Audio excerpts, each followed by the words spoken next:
Verden står med et energiproblem. Vi bruger mere, end kloden kan holde til. Alene fødevaresektoren står for 30% af al energiforbrug i verden, og byggeriet står for 40%. Men vi har jo brug for huse og mad. Så hvad gør vi?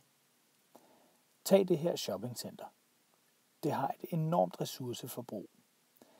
En del af det går til spilde, varme, CO2, vand og affald. Men kan det gøres smartere? Det er det, vi gerne vil afprøve i shoppingcenteret Fields. Vi laver en open farm på tagterrassen.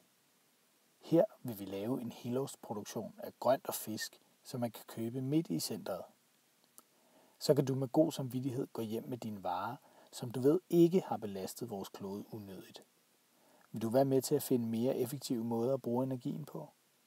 Så klik ind og vær en del af projektet Black to Green. Dit måltid er jo vores fremtid.